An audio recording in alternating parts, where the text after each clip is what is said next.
Bonjour, bienvenue à tous. Bonjour Sylvie. Bonjour. Alors aujourd'hui, je suis ravie d'accueillir Sylvie Tellier. Sylvie Tellier, vous êtes, je ne sais pas si c'est utile de vous présenter, vous êtes ancienne Miss France. Ancienne Miss Lyon. Ancienne Miss Lyon, eh bien oui, faut bien le dire sûr, déjà. à commencer, exactement. Ancienne Miss Lyon, ancienne Miss France. Ancienne directrice générale du comité Alors, Miss France. ancienne directrice de la Société Miss France, aujourd'hui je reste présidente d'honneur de Miss France, Ouais. du concours, mais c'est vrai que j'ai changé de vie depuis quelques mois, donc oui, j'ai créé ma propre structure, donc je suis chef d'entreprise, productrice, auteur, voilà. J'aime faire beaucoup de choses, je trouve que je n'aime pas enfermer les gens dans les cases, ça a toujours été ma vision des choses, et je trouve qu'il faut faire tout ce qui nous fait plaisir, donc je fais beaucoup de choses aujourd'hui. Donc, exactement, donc vous allez nous expliquer tout ça. On est accueillis dans les jolis salons du Sofitel à Lyon. Voilà, et donc en cette journée internationale des droits des femmes, Sylvie, je voulais vous poser la première question traditionnelle de l'émission. Est-ce que vous êtes une femme engagée? Et si oui, ça veut dire quoi pour vous être une femme engagée? Alors oui, je me considère comme une femme engagée, peut-être j'aimerais être encore plus engagée. Mais pour moi, une femme engagée, c'est quoi? C'est une femme déjà qui donne de son temps pour des causes, pour les autres. Moi, je suis engagée dans le sens où j'ai créé une association il y a 7 ans qui s'appelle Les Bonnes Fées, qui ouvre des maisons des bonnes fées dans les centres de cancérologie en France pour offrir aux hommes et aux femmes, bon, surtout aux femmes qui sont en chimiothérapie, eh bien, des soins de thérapie complémentaires, parce qu'il a été prouvé que tous ces soins de thérapie complémentaires sont très utiles dans le cadre de la lutte contre le cancer. Donc on a eu la chance d'ouvrir déjà et de financer 4 maisons, dont une à Lyon, au centre Léon Bérard, et on organise également des itinérances avec des maisons. On a une maison itinérante qui a tourné dans ce que j'appelle dans des départements ou dans des centres, alors pas dans des déserts médicaux, mais en tout cas dans des départements où il n'y a pas de centre de cancérologie. Voilà, donc on finance 4 maisons aujourd'hui et oui, je me considère engagée, je trouve que c'est hyper important. Ah, pourquoi c'est important justement l'engagement? Parce que ça donne du sens à ce qu'on fait et puis je trouve que c'est peut-être une question d'âge parce que plus on rentre on prend de l'âge, on a peut-être envie aussi de donner un peu plus et de donner peut-être un peu de fond à nos actions. Et moi, j'avais besoin de ça. Surtout étant issue d'un concours de beauté, j'ai quand même eu beaucoup de chance dans la vie. J'ai été élue par les Français. Je trouvais qu'à un moment donné, on se pose des questions. On se dit, c'est quoi le sens de tout ça? Est-ce que cette notoriété qu'on m'a offerte, je ne la mettrais pas au profit de quelque chose d'utile aussi? Concours Miss France a une grande utilité parce que je trouve que ça permet à des jeunes femmes effectivement de prendre la parole, de changer de vie. C'est un vrai tremplin dans sa vie professionnelle. Mais je trouvais aussi important de mettre cette notoriété au profit d'une association, au profit de causes. Voilà. Et nous, c'était d'aider les femmes, ça me semblait naturel. Alors vous avez été plongée dans un milieu de femmes dans votre parcours professionnel, pas que, mais en tous les cas, vous êtes pas évidemment... que, parce qu'en plus je suis issue d'une famille monoparentale élevée par une mère avec 2 sœurs, donc une famille de femmes également. Et de votre expérience, vous trouvez que les femmes, elles sont assez engagées dans le débat public? Est-ce qu'on les voit assez sur le Là, on rentre sur un grand sujet scène de parité, que ce soit dans les salaires, dans les entreprises, dans le débat public. Je trouve que les femmes sont de plus en plus présentes.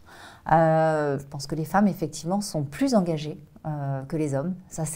Mais peut-être parce que c'est mon sentiment, mais parce que on aime ça, on aime s'engager, et peut-être que on a cette volonté aussi d'aider, de transmettre. Après, la question de savoir si elles sont assez présentes dans le débat public, ça c'est toute la question de la parité, et je pense qu'on pourra en parler pendant des heures. Oui, c'est sûr. Alors, on va déjà faire un petit peu, on va revenir en arrière, on va parler de votre parcours. Quand vous étiez petite fille, vous rêviez de faire quoi? Miss France? Ah, je voulais être avocate. Avocate. Ouais. Alors, j'ai commencé par vouloir être hôtesse de l'air, parce que, ça, je pense que quand j'avais 7-8 ans. Et puis, je me suis vite rendu compte quand même qu'hôtesse de l'air, ça avait beau être un joli métier, ça restait quand même ni plus ni moins qu'un métier de service, et j'avais envie d'un peu d'autre chose. Et puis, parce que j'ai un parcours personnel assez particulier, mes parents se sont séparés, j'étais assez jeune, je me suis vite sentie investie d'une mission de défendre la veuve et l'orphelin, et j'ai voulu être avocate très rapidement. Voilà. Donc, vous avez fait des études de droit à Lyon? Oui, là, juste en face. Ouais. Voilà, j'ai eu la chance de faire mes études à Lyon. J'ai commencé à Nantes, j'ai fait un DUG à Nantes, et puis je me suis spécialisée en droit des affaires, droit de la fiscalité et de société, et donc je suis arrivée à Lyon. Jusqu'à commencer l'IEJ, l'Institut d'études judiciaires de Lyon, parce que je voulais passer le CRFPA. Et puis la vie, on a décidé autrement, puisque je me suis présentée à Miss Lyon, j'ai été élue Miss Lyon. Mais alors comment on passe de fac de droit à Miss Lyon? Justement, j'aime pas mettre les gens dans les cases, et je trouvais que c'était pas mal aussi de pouvoir faire ce qui me plaisait. Et je regardais Miss France depuis que j'étais toute petite. Et un jour, je me dis pourquoi je me présenterais. Enfin, c'est pas bon, on se dit pas un jour pourquoi je me présente pas. C'est la maman d'un ami qui me dit écoute, présente-toi. T'as peut-être un peu le profil. Et puis j'ai regardé un petit peu ce que ça représentait. Et puis je trouvais ça assez ludique. Et justement, avant de m'engager dans cette carrière juridique, je me suis dit tiens, comme une année de césure. Et si je participais à Miss France une année, juste histoire d'aller un jour, ce que j'avais envie, secrètement, hein, c'était aller rencontrer Jean-Pierre Foucault, faire un passage sur TF1, je trouvais que c'était assez sympa. J'avais jamais voyagé, j'avais jamais fréquenté un hôtel de luxe, et c'est vrai que le côté un peu princesse des temps modernes m'attirait pas mal. Sans imaginer un jour que je serais Miss France, parce que j'étais assez atypique sur les critères. Et puis la vie, on a décidé autrement. Voilà, un alignement de toute planète. On est un 8 décembre, soir de la fête des Lumières. Ah oui, quel beau symbole. Je me souviens, je suis à Mulhouse et à cette époque-là, Gérard Collomb venait d'arriver à la mairie de Lyon, puisqu'on est en 2001. Et je me souviens très bien que Gérard, que j'embrasse, m'envoie un fax ce jour-là, parce qu'on était encore au fax, que je reçois à l'hôtel en me disant écoute, tu sais quoi, c'est la fête des Lumières, j'espère que Lyon brillera jusqu'à Mulhouse. Et quand je me retrouve dans les 12 et que Jean-Pierre me tend le micro et je me suis dit mais qu'est-ce que je vais raconter, j'ai parlé de la fête des Lumières, du côté lyonnais et du fait que voilà, j'ai été étudiante en droit et que je trouvais que c'était bien de pouvoir prendre la parole devant des millions de téléspectateurs. Et j'ai été élue ce jour-là, je ne sais pas comment. Je remercie les Français d'ailleurs. Et puis voilà, ma vie a changé. Mais alors ça doit être vertigineux, enfin je veux dire ça doit être un bouleversement, un tourbillon. C'est un tourbillon parce que tout d'un coup vous vous retrouvez comme ça, pas dans le débat public mais public. Hein, vous vous retrouvez à faire la couverture de tous les magazines, Paris Match, vous êtes sur 7 à 8, on vous invite. Je me souviens qu'à l'époque on m'avait invité à la rédaction du 13h. Oui, et puis on vous demande votre avis. Et on vous demande votre avis. Oui. En plus, moi, j'ai été élue donc en décembre 2001, l'année des présidentielles en 2002. Donc, on vous demande votre avis, on vous explique qu'il ne faut pas le donner. Et puis, vous n'êtes pas toujours de l'avis des gens avec qui vous travaillez. Donc, non, ça a été hyper enrichissant. J'ai adoré. Vraiment, j'ai trouvé ça super. Je ne suis pas devenue avocate, j'ai jamais passé le CRFPA. C'est pas un regret parce que j'ai vécu tellement d'expériences. J'ai eu la chance de me retrouver chef d'entreprise, puisque quelques années après, on m'a proposé de reprendre, d'intégrer la société Miss France. J'en ai pris la direction quelques années plus tard. Donc voilà, j'ai trouvé ça super, passionnant. C'est comment on évolue dans ce milieu. C'est-à-dire que vous vous retrouvez projeté à 23 ans, 24 ans, dans un univers, l'univers des médias à Paris, totalement différent de celui que vous connaissiez.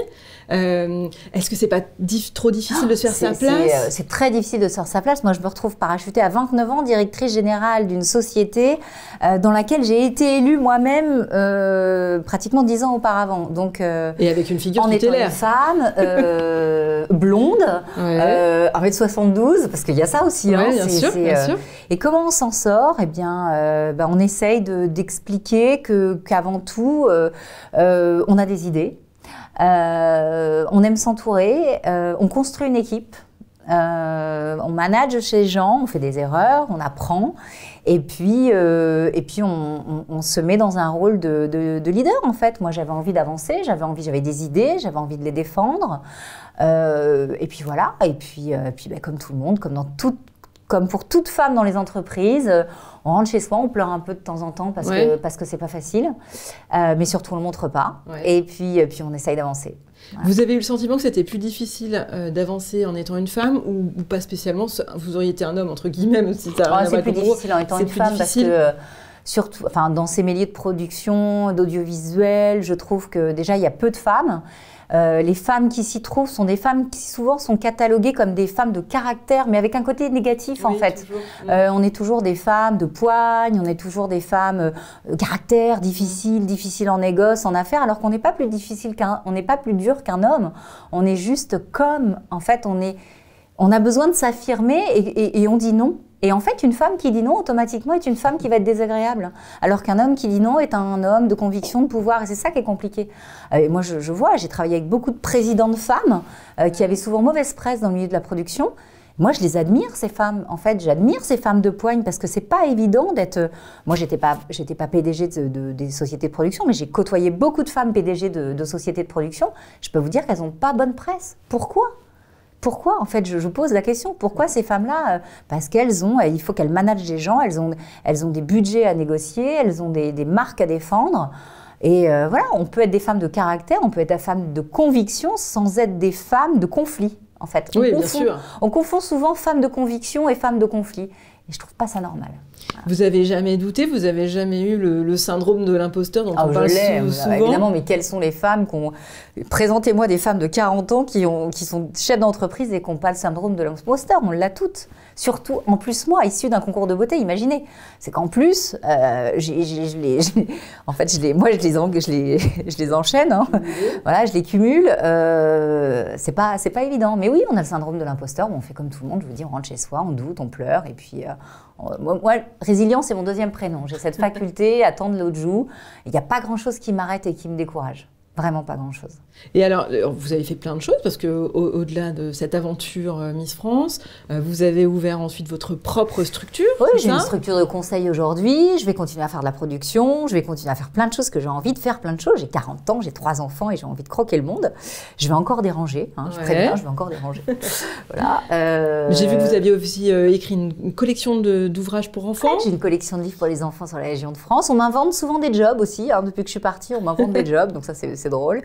Mais voilà, il faut... voilà, c'est quoi votre moteur? C'est d'avoir un peu envie d'explorer des choses qui vous intéressent? Alors, mon moteur, c'est que je ne me mets aucune limite. D'accord. En fait, je fais ce que j'ai envie de faire, je vais où j'ai envie d'aller et les convictions que j'ai, je les assume, même si elles dérangent. Voilà. Et je continuerai à dire non. Voilà.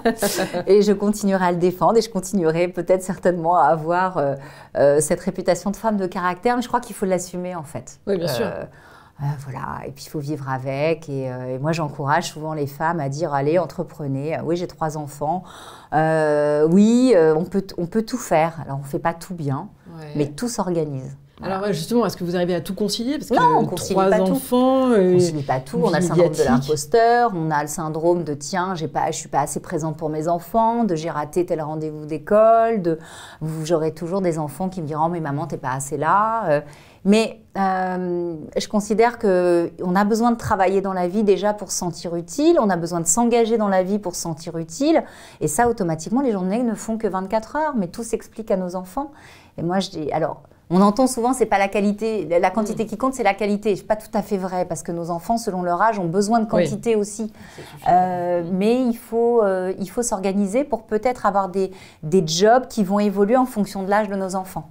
Oui, on n'est peut-être pas obligé de faire tout le temps la même chose. Exactement. Moi, j'ai eu un job sur les premières années de mes enfants qui me prenait beaucoup à l'international. J'ai beaucoup voyagé. J'ai été très absente. J'étais pas là le week-end, mais ils étaient petits, donc.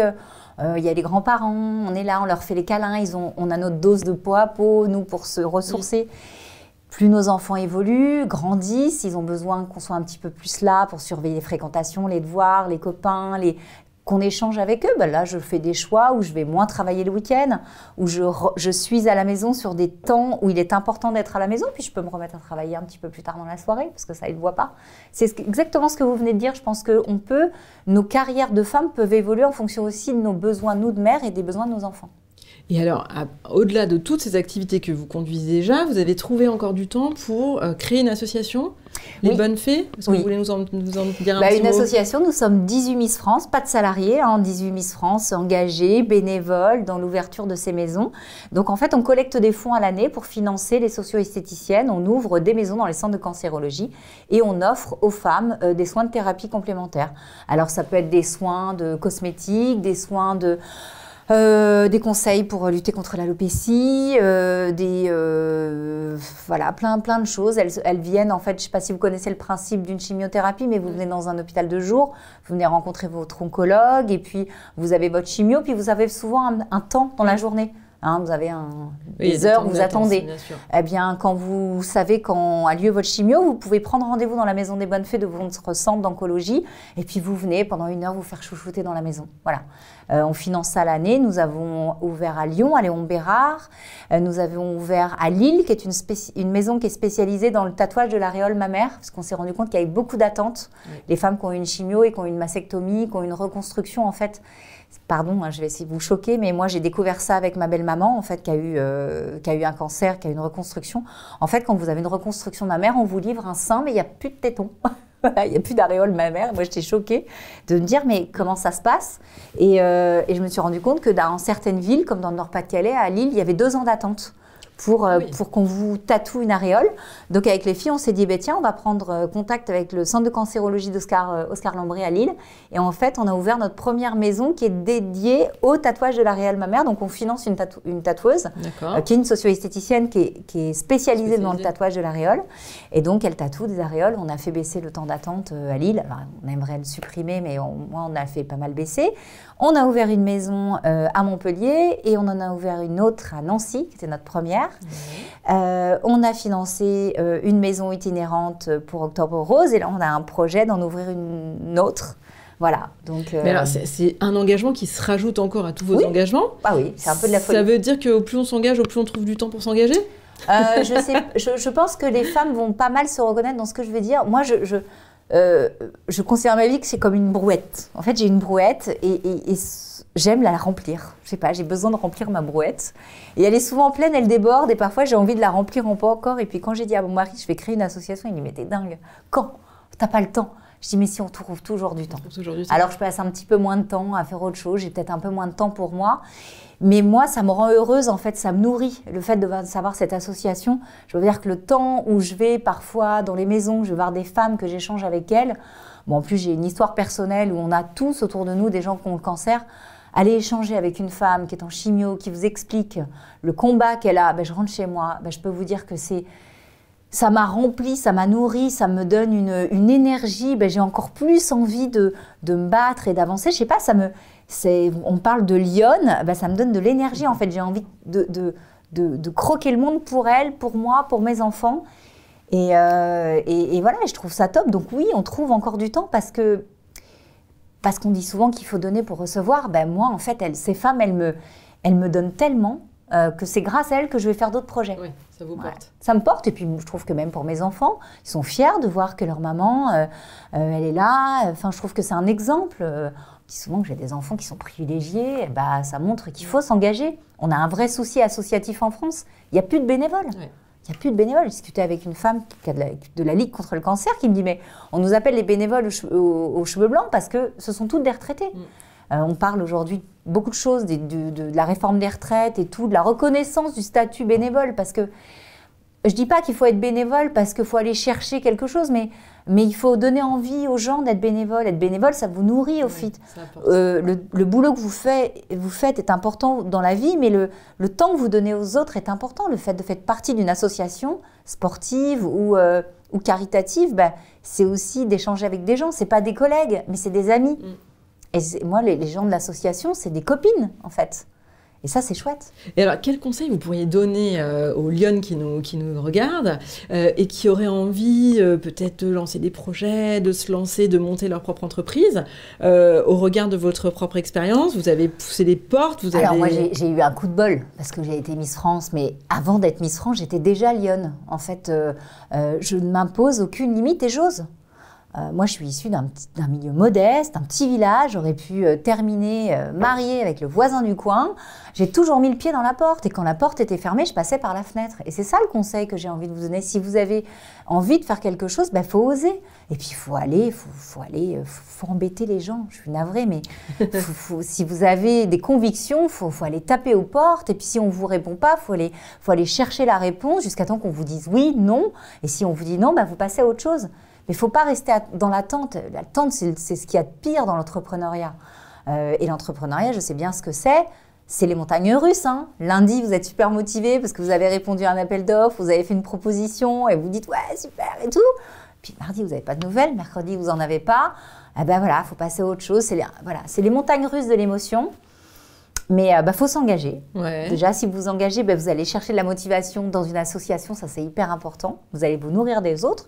Puis voilà, faut pas se décourager. Il faut s'entourer, il faut demander conseil. Oui, il faut s'entourer, il faut se nourrir de l'expérience des autres. Ok, mais je trouve qu'on est... On sait. S'écouter. Bien sûr qu'on sait. On sait, on est des femmes. Et je pense qu'une femme, on a une charge mentale de dingue depuis qu'on est gosse, en fait. Voilà. Nos mères avaient de la charge mentale. Moi, j'ai 3 enfants. Je me dis parfois, mais pourquoi Pourquoi je fais 3 enfants? Mais parce que j'aime nourrir, j'aime transmettre. Je trouve ça génial. Et si j'avais pu en avoir 5, j'en aurais eu 5. Mais on sait nous-mêmes. En fait, il faut juste s'écouter. Et alors, si vous aviez une baguette magique, Sylvie, qu'est-ce que vous feriez pour que les femmes, elles s'impliquent plus dans le débat public, au sens place dans la cité? Alors, je ne veux pas choquer, je ne veux pas que ça soit mal interprété, mais si j'avais une baguette magique, je crois que je permettrais aux femmes qui ont envie de faire en sorte que... En fait, je ferais reconnaître le métier de mère comme un métier. Voilà, c'est ça que je ferais. Parce qu'on a envie d'entreprendre, mais on n'a pas toutes envie d'entreprendre. En fait... on a aussi besoin de femmes qui... moi, j'adore élever mes enfants, mais je sais que je ne suis pas faite pour être à la maison. Voilà, j'ai envie, je sais que j'ai envie de créer, j'ai envie d'entreprendre. J'aime être à la maison, j'aime élever mes enfants, j'aime m'occuper d'eux, mais j'ai aussi envie de faire autre chose. En revanche, je croise beaucoup de femmes, j'ai croisé beaucoup de femmes depuis 20 ans qui, je sais, aimeraient rester à la maison et élever leurs enfants.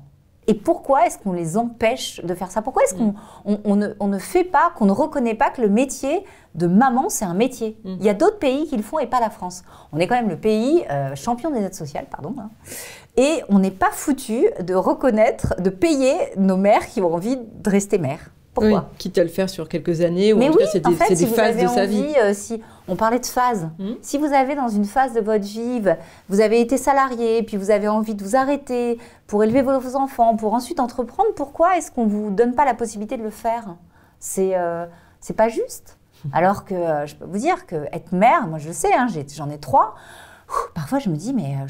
c'est un job à part entière. C'est un job à part entière. Moi, je me dis, voilà, je suis le week-end, je suis contente de retourner au boulot, en fait. Ouais. Non, mais c'est vrai, je l'avoue, parce que les devoirs, tout... Et les enfants, c'est l'avenir de notre pays, en fait. Donc, plutôt que les confier à des centres aérés, à des nounous qui feront moins bien le job que nous, pourquoi est-ce qu'on ne peut pas être, sur une période de notre temps, reconnu comme ça, comme maman à la maison, quoi. Très bien. C'est ça que je ferais. Bon, bah écoutez, on inscrit précieusement cette idée dans notre futur livre blanc. Vous me direz si elle a été partagée par d'autres ou pas. Sylvie, en tous les cas, un grand merci d'être venue nous voir et bravo, dans ce magnifique Café des Lyonnes.